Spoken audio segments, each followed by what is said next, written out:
Okay. Friendly reminder, coolant system reassessment is due tomorrow at midnight. So please make sure that you are taking care of that if you are planning on doing the reassessment. And getting that, hit the turn in button in Google Classroom, okay? All right, yesterday we talked about the crankshaft and camshaft position sensors.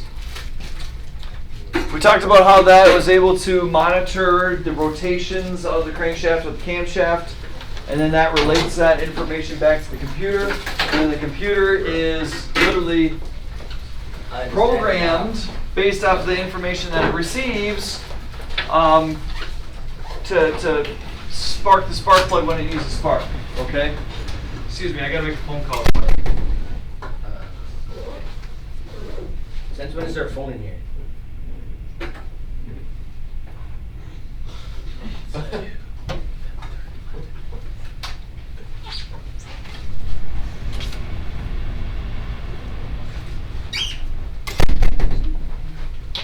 Hi, could I have an admin come down to collect a phone for me, please, in auto? Thank you. Bye. Chase, they're gonna come get it from you. Okay. Anyways, the idea is that we need the timing to hit a very specific point in the combustion process. TDC, cylinder 1, okay, under compression. Boom, we ignite that spark plug, it ignites the air-fuel mixture. As that gas expands, it pushes down on the piston, providing power to the engine. If we know where TDC is in cylinder 1, we can infer that information out to cylinder 2, okay? And cylinder 3, and cylinder 4, and every other cylinder that might be in the engine, okay? So, we have to keep that in mind. Now, the problem is depending on our power rating of the engine, there's a curve, right? If I'm going down the highway and I'm cruising, the engine's not working very hard. Okay, I'm not at a very high idle. However, if I'm getting onto the freeway, I'm mashing that accelerator down, I need more power, or there's a larger power demand out of my engine. So the timing of when that particular spark plug is sparking changes, because I have to now time the air-fuel mixture burning and that wave of energy hitting that top of that piston as it's beginning to move down. I don't want it when it's going up, because now I have conflicting forces enacting. That can damage the engine. So in order to get that wave of energy to hit the top of the piston at the perfect time, I might actually have to start to spark the spark plug a little earlier than I normally would have. Okay?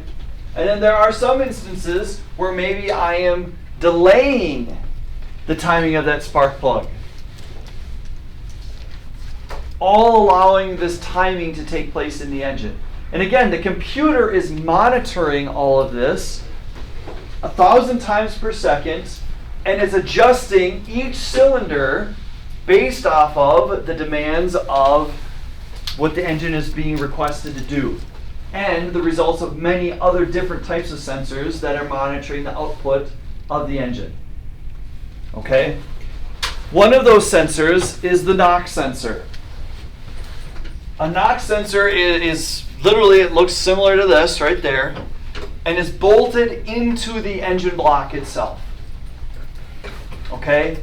And it serves one purpose. It is listening to essentially the burning of the air-fuel mixture from the spark plug as it is occurring. Okay?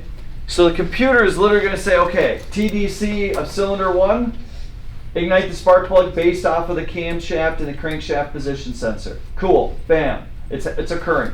The problem is that's not the most efficient spot to actually burn the air-fuel mixture.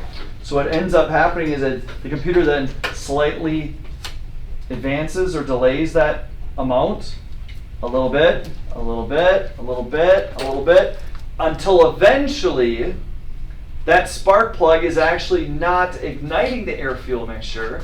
Instead, the air-fuel mixture is kind of igniting all on its own based off of the temperature and everything inside the cylinder. You can see this. Oh, the animation's not working. Well, that's not good. How about, here you go. Go back and forward. Oh, it's working on my screen. Tap it. It's because you drew on Tap Did it. it? Oh yeah, it's probably because I drew on the screen. Oh You're my right. god, see you do it. This was right. All right, there we go. That's much better. Okay. Wow. What the fuck? So in this case, you can see here that this air fuel mixture is actually beginning to ignite over here instead of when we want it to. Okay? This event that's occurring in the combustion chamber is called detonation. Wow. Okay? Quite literally. You know when you like explode TNT, boom, and it detonates? That's what's happening here. Okay? We don't want detonation in our combustion chamber because it literally is going to be Chase. It's literally sending that combustion wave out into the, hitting the piston, and it can damage the internal components. It can damage the valves, it can damage the spark plugs, it can damage the piston. So we don't want that. So again, what's happening is we're delaying until we start to notice that we have that detonation, and then the computer says, okay, I can hear it. I'm just going to move it just a little bit more this way, so that way we're sparking the air fuel mixture at the most efficient point in time, at the last absolute possible millisecond. The NOx sensor actually can hear when that detonation is happening because it's a banging noise. Now, we can't hear that, okay? But that sensor can. It then relays that signal back to the computer to note that, hey, we're starting to get detonation. You went too far, come back just a hair bit. Computer does that, and now your engine is operating as efficiently as possible. That seems kind of a crazy process that's happening, and this is happening 1,000 times a second. Okay? We want to get right to that edge without actually falling over that edge. Okay? Now, the terms that we use to talk about the timing of that spark plug, okay? So if I'm at TDC at cylinder 1, and this is where I normally going to start my sparks, okay? I can either advance the timing, bringing it forward, or I can retard the timing, delaying it, okay? Those are the terms that are used to describe that, okay? Delaying it, and bringing it forward. Okay? We get to now see who the mature students are to realize that we're not in middle school anymore. Okay? And it's not derogatory terms. Well, I know this is reading me, okay? Yep, that's fine. But that's what that means. So if someone says, hey, I need to go in and we need to retard the timing by 2 degrees. Okay, that's the term that's going to mean that we're going to now delay the spark timing event by 2 degrees of the rotation of the crankshaft. It sounds better when you say it. Mm-hmm. It's because I'm mature and professional. No, it's because you say it different. Okay, back in the day. It's hard.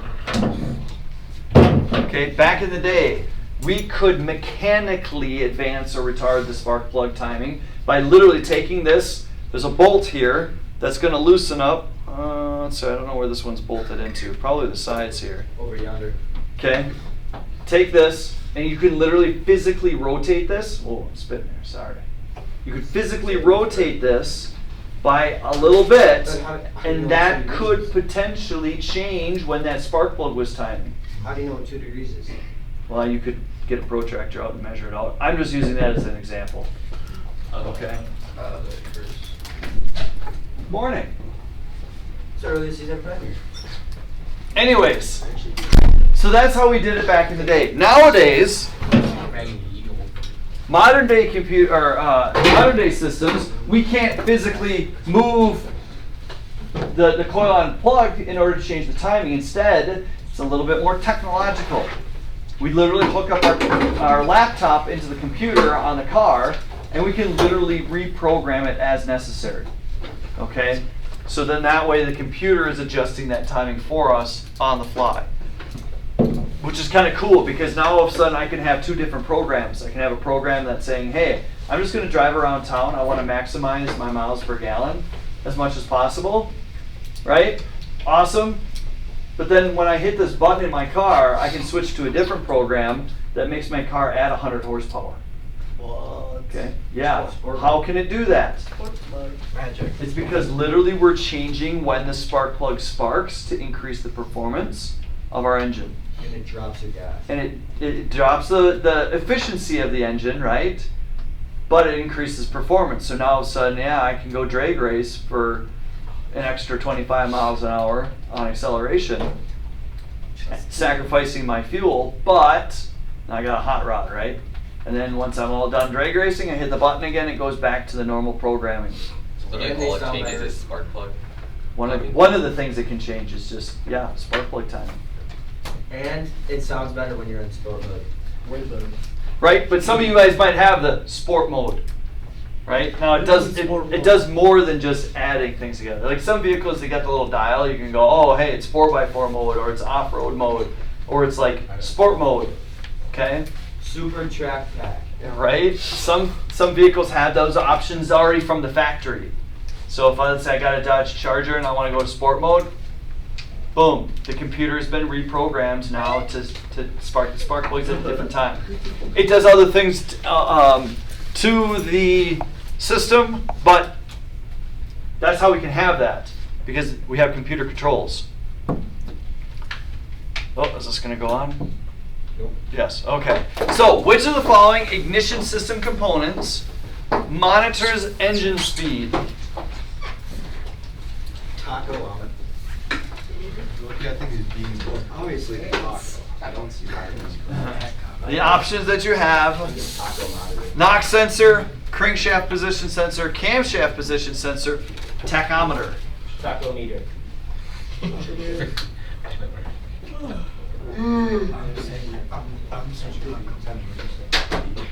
I know where that could go. Oh, Mason, why can't I scheme? What? I'm probably wrong. I can't scheme, Mason. Just the Yeah, it's probably because that card is too scratched up. I'll have to fix that. Yeah, I got you guys. Okay, I think we got everybody. think you got you.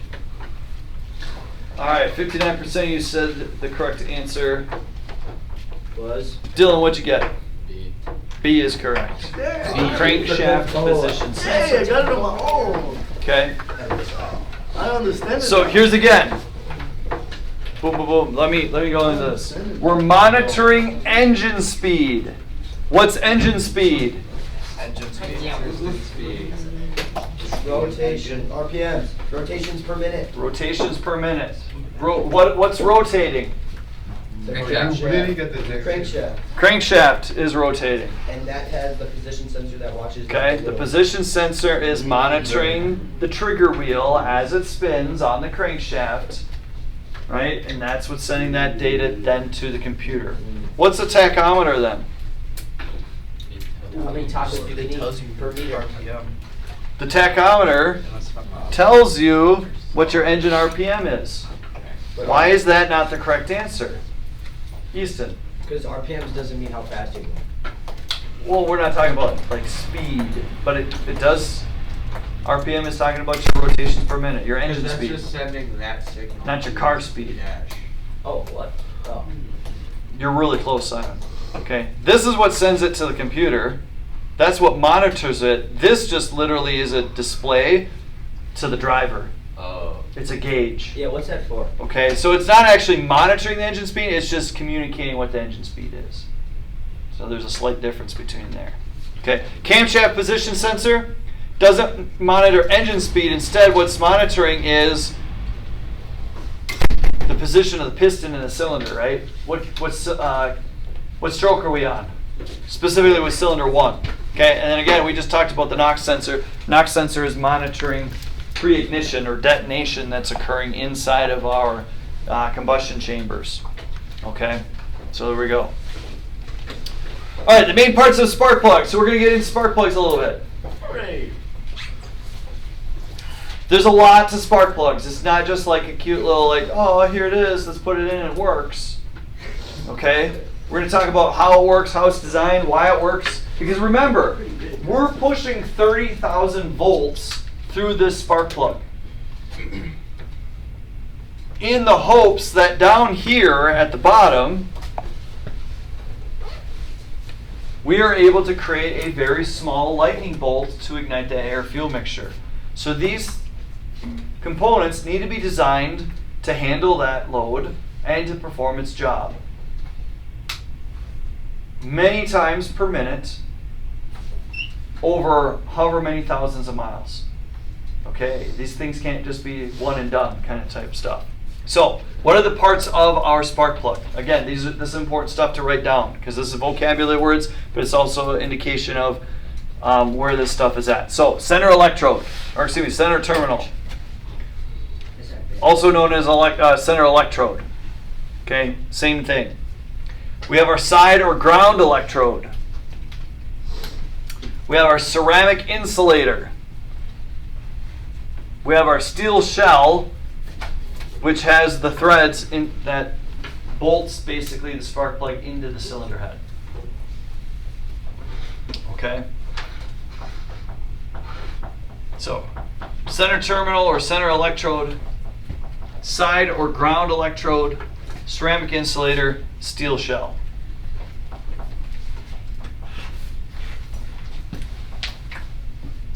The expectation is you know what those parts are called and where they're located at on the spark plug. I do have a spark plug to show you all. I got some brand new ones right here.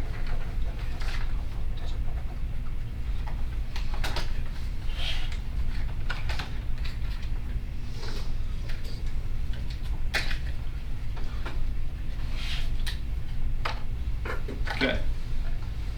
There we go. Spark plug. Aww. Isn't it so cute? Looks yummy. Okay. That's actually, in terms of spark plug, that's probably an average size. Okay. In regards to what you can see, there are much bigger spark plugs out That's there. pretty big. What about like a 6.7? Yeah. I don't know what a 6.7 spark plug would look like. If you think that's crazy, you should see the spark plugs out of diesel. Yeah. Oh, good one. For those that know, they know. Okay, getting into this. Spark plug thread reach is another term. Why are you taking a picture of the screen, dude? Because I don't have my backpack. I need to get you know. Oh. I'm recording it right now. You can watch it later. Oh, I didn't know that. Yeah, fun. All right, spark plug reach is the length of the threaded portion of the steel shell. Literally keep in mind, when the spark plug is threaded into the cylinder head, we want this, basically the tip of this, and the end, to reach into the combustion chamber. Okay, this is going to protrude into the combustion chamber, so that way when we get a spark here, right, it's going to ignite the air-fuel mixture that is contained inside the combustion chamber. So we need to make sure that the distance from here to here is the length that it needs to be in order to get all the way down. Okay? If it doesn't, if it's too short, now that spark is actually occurring higher up, and it's not going to be coming in contact with the air-fuel mixture as readily as if it were in the combustion chamber. Also, at the same point in time, we don't want this too long, because if it sticks too far in, right, it's going to come in contact with that piston as it comes up to TDC.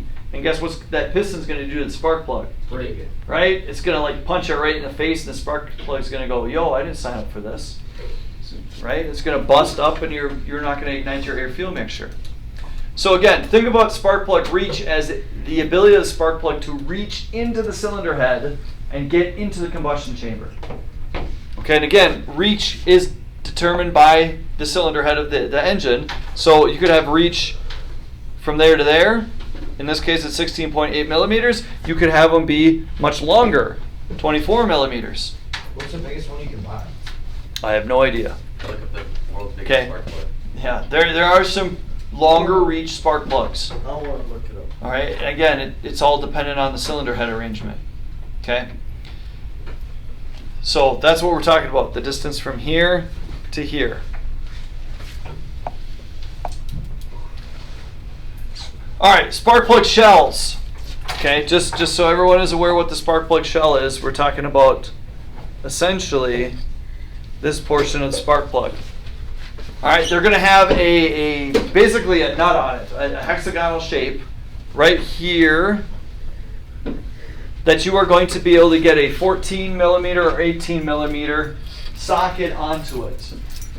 Oh my God. Now, typically what we would probably end up actually using is a 5/8. That's the most common type, Mason. I had to look. No, just do that later. What's the most biggest spark plug? They just had a lot of random stuff. Okay. 5/8 of an inch is probably the most common size for the socket. It's not metric, it's standard, which is crazy to think about. Okay. Now, we can't use a normal socket on our spark plugs. I mean, you could in a pinch, but the reason why we don't use a normal socket is because if you put a normal socket over the top of this to loosen it up, you could damage this ceramic insulation on here, which is very, very bad. If this breaks, your spark plug needs to be replaced immediately. Well, not if you're taking it out. If you're taking it out, probably not a big deal. However, unless some small particles and chips fall out, then that could get inside your combustion chamber. Not great. Don't use a deep Okay. socket. Yes, you're not going to get a shallow socket on that. But there are special spark plug sockets that have a special rubber insulation on it. So when you put it on there, that rubber hugs that ceramic insulation, so then that way it doesn't break. Well, I got to make a phone call. Yeah. Good Lord. Okay. Now, at the same point in time, I'm just trying to make Chase mad at this point. At this point in time, we talked about the hexagonal shape, 5/8 of an inch, but also there's two main ways that we seal the spark plug into our cylinder head. Okay? We've got a gasket seal and we've got a tapered seat. Those are the two main ways that we seal the spark plug against the cylinder head, so that way as we put air fuel mixture into the combustion chamber, that air fuel mixture doesn't escape through the spark plug. Okay, past the threads and then up and out. Because again, we want to contain all that. So you can see here, this particular spark plug, guess what type of sealing method it has? Rubber. Oh, gasket seal. It's got a gasket on there. Okay, basically a washer. Okay, this washer, as you thread it, we torque it to a particular torque setting, 13. and that basically pushes this gasket against the cylinder head, against the spark plug, and it seals it. It holds it there so gases can't escape. Okay? So the one I'm holding in my hand right now is a gasket style. A tapered seat, basically, you just kind of have an angle, I'm exaggerating it here, an angle on this steel shell, and as that seat's in there, okay, it basically meshes up against a similar angle on the cylinder head, and that seals that. Okay. All right, a resistor spark plug has an internal resistance of about 5,000 ohms to 10,000 ohms. Now, typically speaking, in our wiring, we don't want any resistance at all. We want as little resistance as possible because we want the current of that electricity to flow as freely as possible. But because we converted our battery voltage into 30,000 volts through the ignition system, when we push that voltage out, or that electricity out, it has no problem going through 5,000 to 10,000 ohms of resistance, which, by the way, is a lot. Okay? Resistance of like electricity. Yes. So think of it like this. If I get a stream or a river, okay, and there's no brush, there's nothing in there, right, and I pour a ton of water in there through rain, right, that water is going to very easily flow through that stream to get to Lake Winnebago, Yep. right? However, if that same stream grows up a bunch of grass and a bunch of trees, And rocks. okay, rocks, right, now all of a sudden I put that same water in there, all that debris that's on the river itself is acting kind of as a resistance to the flow of that water to get to Lake Winnebago. It's going to flow slower because it's got to get through everything. Same thing with electricity. The electrons want a stream that doesn't have anything in it so it can go from here to there as easily as possible. However, in our spark plug wires, okay, this stuff here, it's going to have a lot of resistance to a normal voltage. 12.6 volts. All right, I'm not going to be able to push things from here to here very easily. However, because I basically juiced up my electrons with steroids, it's going to flow through here like nothing.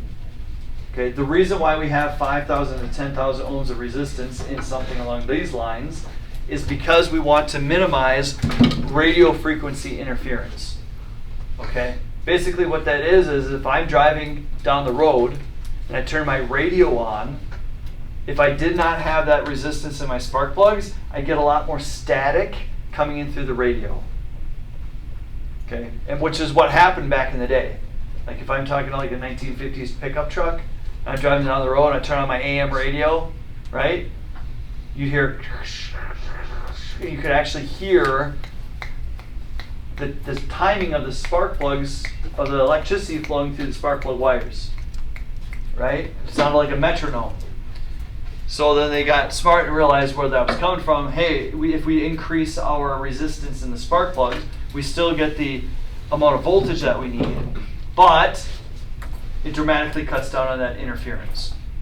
Okay, a modern day car, that's critical. Okay, because it's not just the radio waves that we're trying to not interfere with. We're talking about wireless TPMS sensors. We're talking about Wi-Fi, right? Your vehicle's communicating to a whole bunch of other things around, and it's using wireless signals to do that. We don't want the signal from the sparks or the ignition system to interfere with that. Okay. All right, spark plug gap.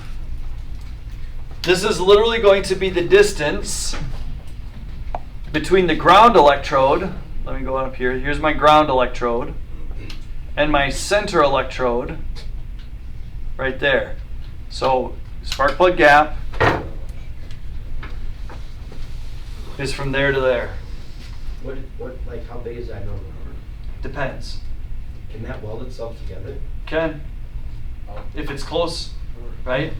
Now, back in the day when you took like copper spark plugs, okay, you'd actually, from the factory, you literally open the box like I just did.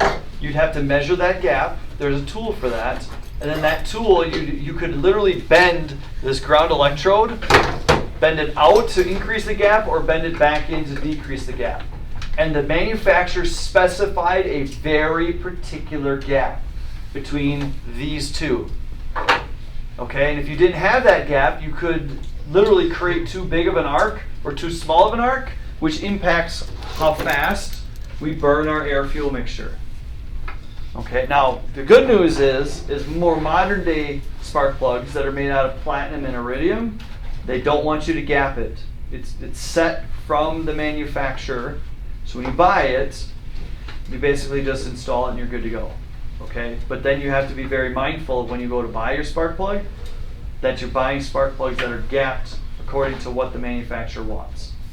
Yes? How much is what was the packet at for? Yeah, I got a packet of 4. What that cost? These are copper spark plugs, so they're really cheap. I mean, I probably paid like $12 for these. Okay, if you do that for iridium spark plugs, you're probably paying $15 per spark plug. Okay, and those are the cheap iridium ones. You can spend $30 a spark plug. Now I got a V8 engine. That can be expensive to replace spark plugs Or nowadays. diesel. Okay, yeah, or a diesel. But you can actually see here is the spark plug gap gauge, and you can see that this particular technician is taking this tool and they're literally bending that ground electrode forward or backwards. Okay.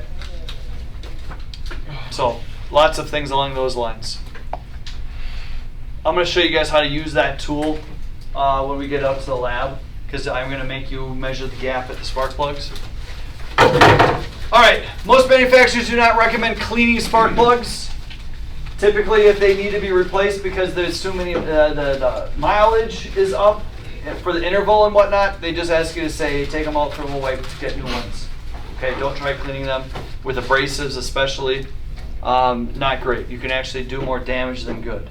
Okay, so no cleaning. All right, another question here. A direct ignition system uses what?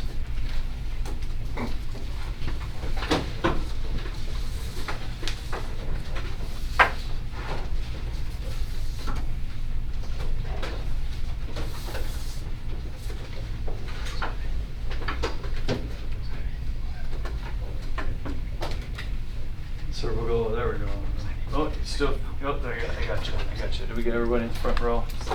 Got everybody in the front row. Let's get everybody in the second row. I got you, Emerson. Wait on, Juan, I got you. Gerardo. There we go. Okay, second row's good. Third row's good. All right. I love this one because you guys fell for my trap. Oh, man. What's my trap? All of them. All of the above. Gotcha! Giovanni, you got the right answer. What'd you get? C. Yes. C is the correct answer. Okay. Okay. A direct ignition system does not have spark plug wires. Okay? We do not have this. This is only on the distributor or distributorless system. No spark plug wires. Okay? We've literally eliminated because this is directly sitting on top of the spark plug. Each ignition coil is. So no need for this. Alright? Secondary conductor strips. I don't even know what that is. I'm pretty sure I just made that up. 1 coil per spark plug? That's right. Here's my ignition coil. Each spark plug gets its own ignition coil. Okay, so we can literally computer control that. All of the above, well, based off of A and B being wrong, D is also wrong. C is the correct answer. Alright, spark plug heat range is the rating of the ability of the spark plug to conduct heat away and cool off. Remember, this spark plug is sitting inside the combustion chamber. So that way, as we burn the air-fuel mixture, we are going to produce heat. Okay, and it's not like, a nice crisp 98 degrees Fahrenheit. We're talking about hundreds of degrees Fahrenheit, potentially thousands of degrees Fahrenheit. Okay? If this thing's going to last for 100,000 miles, we got to make sure that that heat that's being absorbed into that spark plug is able to be dissipated. Where do we dissipate the heat in our engine? Radiator. To the coolant system, right? So, how can we hook up our spark plug to the coolant system in order to take that heat away? A line. Heat transfer. Heat transfer through what? Metal. Metal. Literally. Whoops. Bit C. Uh-oh, I'm going back now. Oh. 4. We are literally transferring the heat that goes into the spark plug in the combustion chamber, and it's going to get carried out through where it's threaded into the cylinder head. Okay? Where that spark plug is bolted on, that's where that heat is going to transfer out of the spark plug into the cylinder head. It's then going to transfer from the cylinder head into the coolant. The coolant then gets transported to the radiator. That heat gets dissipated out into the air. Okay? So this is always a fun topic to talk about because a lot of people are like, well, hey, Mr. Getzky, I'm going to take some anti-seize and I'm going to put some anti-seize on the thread so that way when I put it in there, that way I can get it out later on. By doing that, you might inadvertently create an insulation between those threads and the cylinder head. So now all of a sudden your spark plug may not be transferring the heat as evenly or as often as it needs to, which means this now is going to get a lot hotter than it needs to, which could cause problems later down the road. Just something to consider, right? So if anyone's ever told you, hey, let's put some anti-seize on there, double check. The manufacturer might want you to. The manufacturer also might very diligently tell you, do not do that. Okay?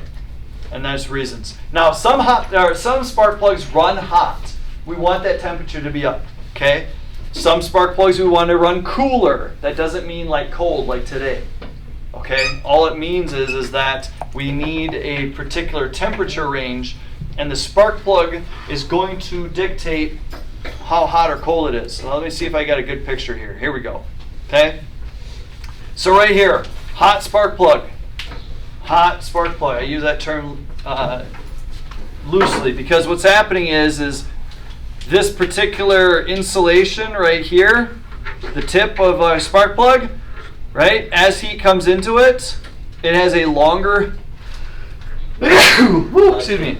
It has a longer distance to travel up and out of the spark plug.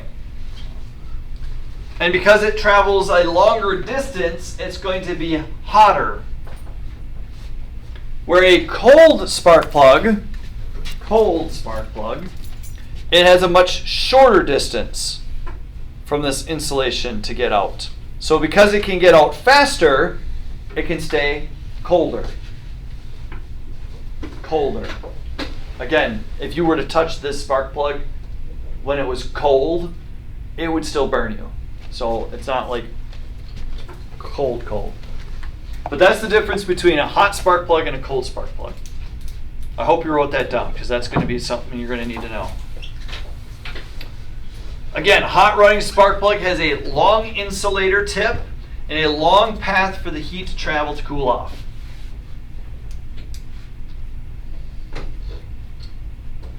You can see the difference here, right? Here's my hot plug, longer distance to travel. Here's my colder plug, shorter distance to travel. And again, the manufacturer has calculated this is the temperature we can deal with, this is the temperature we want, so that way we can ignite the air-fuel mixture in the most efficient manner. When you go to replace your spark plugs, you need to make sure that when you are purchasing the spark plug, that you are getting the correct specifications for your application. Is the reach long enough? Okay?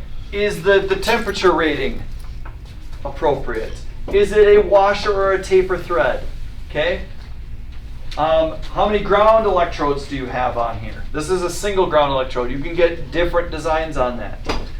There's a lot that goes into spark plugs. It's not just going to Fleet Farm and reaching up, grabbing something out the shelf, and then going to go put it in. You're good to go. Okay? Cold running spark plug has a short insulator tip and a short, quick path for heat to travel. Hence, we can keep it cooler than the hot running spark plug. Okay. What are the perks to the hot running one? You don't have carbon deposits on the inside of this thing, right?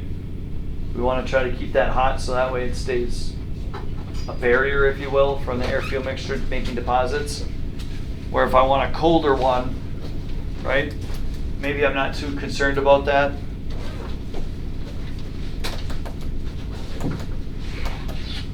Let's see here. How many slides do I got left? 8 slides? Yeah. It's 30 seconds a slide, yes.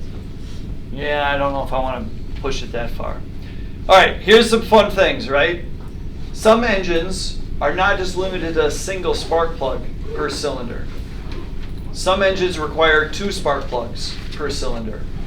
Okay, if you've ever heard of a Hemi engine before, it's got a Hemi. Hemis are going to have 2 spark plugs just due to the fact of the nature of the design of the combustion chamber. Again, we're trying to make sure that we are igniting the air-fuel mixture in as even a possible way so that flame front, when it hits the piston to push it down, the force is evenly pushing on that piston. So that way we might require 2 spark plugs. Okay. Roughly, again, I want to say roughly, the change interval for spark plugs is somewhere probably going to be between 30 and 100,000 miles. Okay?